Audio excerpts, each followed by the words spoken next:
Hello friends, आप सभी का आज की क्लास में स्वागत है। अभी तक हम प्रतिरोध में पार्ट 1 और पार्ट 2 को पढ़ चुके हैं। आज हमारे सीरीज में आगे चलते हैं पार्ट नंबर 3 पे। अभी तक हमने पार्ट 2 में टेम्परेचर कोफिशिएंट यानी कि तापमान गुणांक के बारे में समझ चुके हैं। आज हम उसी के आगे चलते हैं। देखिए, आज का हमारा टॉपिक रहेगा तार की लंबाई व क्षेत्रफल बदलने पर प्रतिरोध का प्रभाव। यानी कि अगर हम आपको पार्ट नंबर 1 में ले जाएं तो वहाँ पे आपने एक फार्मूला पढ़ा था R=ρ L/A।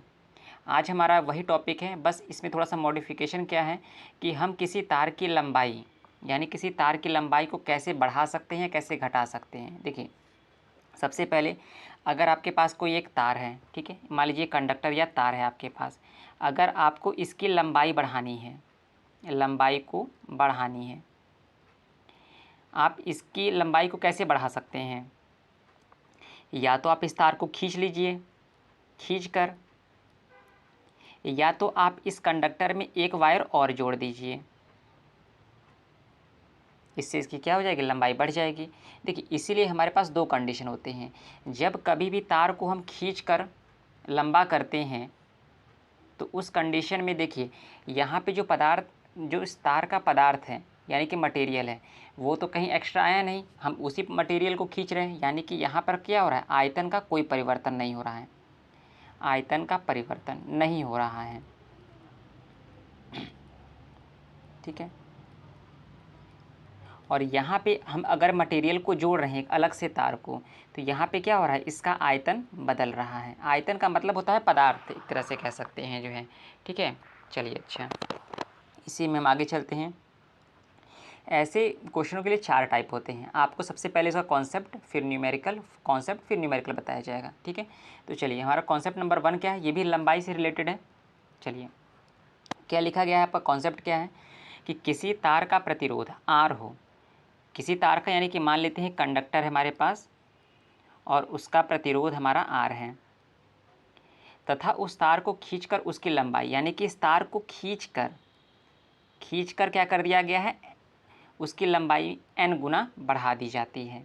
तो उस तार का नया प्रतिरोध क्या हो जाएगा, उस तार का नया प्रतिरोध RN² हो जाएगा। यानी कि आप इसको ऐसे लिख सकते हैं कि R न्यू यानी कि नया प्रतिरोध बराबर में क्या हो जाएगा, R जो ओल्ड वाला है उसमें N² हो जाएगा। ठीक है, ये इसका फॉर्मूला हुआ। चलिए, 26 पे एक न्यूमेरिकल करते हैं। देखिए, ऐसे क्वेश्चनों को आप सीधे सीधे तैयार कर लीजिए, याद कर लीजिए, क्योंकि इसका कोई लॉजिक नहीं होगा। लॉजिक क्या है कि आप इसको डेरिवेशन तो बार बार करोगे नहीं, कि आप R=ρL/A को बार बार डेरिवेट कर रहे हो। इसलिए कि आप थोड़ा सा ध्यान रखे रहो, क्योंकि ये क्वेश्चन पूछे गए हैं कि खींच कर लंबाई बढ़ाई जाती है या जोड़ कर लंबाई बढ़ाई जाती है, तो क्या करते हैं उस कंडीशन के लिए। ठीक है, चलिए, अच्छा, इस पर एक क्वेश्चन करते हैं।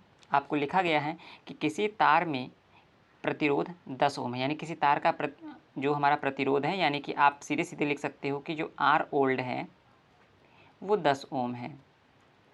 यदि उस तार को खींचकर, देखिए खींचकर क्या है, ये कीवर्ड है हमारा यहाँ पर, खींचकर उसकी लंबाई 3 गुना, यानी कि n की वैल्यू कितनी दे रखी है आपको, 3 गुना दे रखी है। तो उस तार का नया प्रतिरोध, यानी कि पूछा गया है उस तार का नया प्रतिरोध क्या होगा, आपको पता है ना, R न्यू क्या होता है आपका, R गुणे में N²। R आपका है 10 और यहाँ पे n कितना है, 3 का स्क्वायर, यानी कितना हो जाएगा आपका यहाँ पर 10 गुणे में 9, यानी कि 90 ओम। तो इसका आपका आंसर क्या हो जाएगा, 90 ओम आ जाएगा। सेम ऐसे ही करना है क्वेश्चन आपको। चलिए, अच्छा, अब हम चलते हैं दूसरे कंडीशन में। कंडीशन नंबर 2 क्या कहती है, जब किसी तार का प्रतिरोध R है, मान लेते हैं कि आपके सामने एक अब क्या है, तार है ये, और इसका प्रतिरोध R है। अब क्या कर रहे हो यहाँ पर, अब आप जो है उस तार की लंबाई n गुना बढ़ा रहे हो किसी तार, अन्य तार को जोड़कर, यानी कि यहाँ पर आप खींचने वाला काम नहीं कर रहे हो। तो नया प्रतिरोध क्या हो जाएगा, जब कभी भी जो है आप तार को जोड़ के इसका प्रतिरोध बढ़ाओगे, तो यहाँ पे हमारा जो R न्यू होगा, यानी कि हमारा जो नया प्रतिरोध होगा, वो पहले वाले यानी कि R ओल्ड प्रतिरोध का सिर्फ n गुना हो जाएगा हमारा। ठीक है, चलिए, अच्छा, इस पर भी एक न्यूमेरिकल करते हैं। ये हमारे पास न्यूमेरिकल कि किसी तार का प्रतिरोध 10 ओम है, यदि उसकी लंबाई बढ़ाकर 2 गुना कर दिया जाए, लंबाई यहाँ पर बढ़ाकर, कहीं पे खींचने वाली बात नहीं हुई है, तो नया प्रतिरोध क्या होगा, तो कैसे निकालेंगे, वही हमारा फॉर्मूला R न्यू बराबर में आर ओल्ड गुणे में एन। यहाँ पे आर हमारा ओल्ड कितना है, ये 10 ओम है, यहाँ पे लिख दिए 10। एन की वैल्यू हमारी 2 है तो यहाँ पे लिख दिए 2। तो हमारा कितना हो जाएगा यहाँ पर 20 ओम हो जाएगा। ठीक है, तो ये क्या हो जाएगा, इसका आंसर हो जाएगा। तो ऐसे क्वेश्चनों को ऐसे करने होगा। चलिए अच्छा आगे चलते हैं। अब देखिए अभी तक हमने लंबाई पे सिर्फ बात की थी, तो अभी क्या बात कर रहे हैं, क्षेत्रफल पे।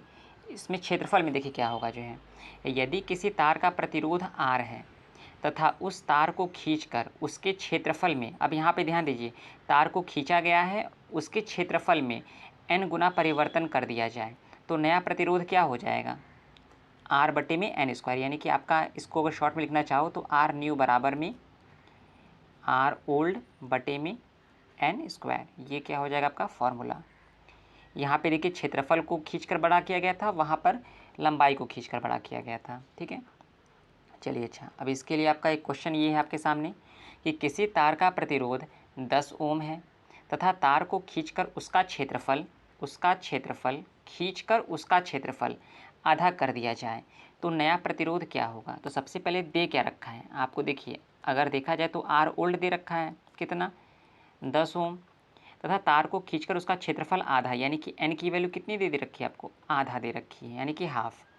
तो नया प्रतिरोध तो कैसे निकालते हैं, आर न्यू बराबर में आर ओल्ड बटे में एन स्क्वायर।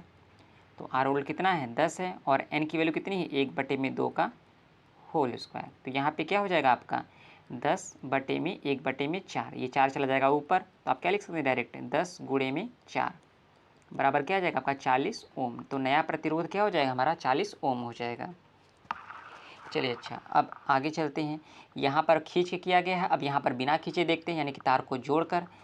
रूल नंबर 4 हमारा क्या कह रहा है, यदि किसी तार का प्रतिरोध R है तथा उस तार के क्षेत्रफल में n गुना परिवर्तन किया जाए। n गुना परिवर्तन करने का मतलब कि जोड़ के बढ़ाना या इसको सप्रेस करके छोटा कर देना, तो वैसे में तो या अलग तार का इस्तेमाल करना है इसमें। ठीक है, तो कर दिया जाए तो नया प्रतिरोध क्या हो जाएगा R बटे में n, यानी कि इसके लिए क्या हो जाएगा आपका R न्यू बराबर में R बटे में n। बस यहाँ पे ये ओल्ड वाला है। ठीक है, चलिए अब इस पर भी एक न्यूमेरिकल देख लेते हैं।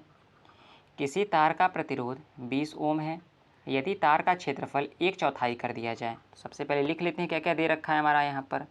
R ओल्ड की वैल्यू दे रखी है 20 ओम और n की वैल्यू देखिए 1/4, 1/4 यानी कि 1/4। तो तार का नया प्रतिरोध तो R न्यू बराबर में क्या हो जाएगा आपका, क्योंकि यहाँ पर खींचने की कोई बात तो की नहीं गई है, तो यहाँ पे हो जाएगा R ओल्ड बटे में n। बस सिंपल सा इसको, R ओल्ड की वैल्यू 20 और यहाँ पे वैल्यू 1/4 और ये 4 चला जाएगा ऊपर, यानी कि 20 गुणे में 4 कितना हो जाएगा हमारे पास, ये 80 ओम हो जाएगा। ठीक है, चलिए अच्छा जो है अब आगे चलते हैं। ठीक है, आज के लिए हमारे टॉपिक में इतना ही था जो है। अगर आप लोगों को और भी कोई क्वेश्चन का डाउट हो या कोई भी अगर आपको न्यूमेरिकल फंस रहा हो, देखिए सबसे बड़ी बात है कि प्रैक्टिस। न्यूमेरिकल को अगर सीखना है तो आपको प्रैक्टिस करनी होगी और कोई उसका विकल्प नहीं है आपके सामने जो है। तो अगर आपको कोई न्यूमेरिकल या किसी भी क्वेश्चन में डाउट आ रहा हो तो डिस्क्रिप्शन में आप लोगों को लिंक दिया गया है, टेलीग्राम का भी, व्हाट्सअप का भी दिया गया है, आप उसे ज्वाइन कर सकते हो और वहाँ पे भी क्वेश्चंस पूछ सकते हैं। ठीक है, चलिए अच्छा आज की क्लास के लिए इतना ही, धन्यवाद।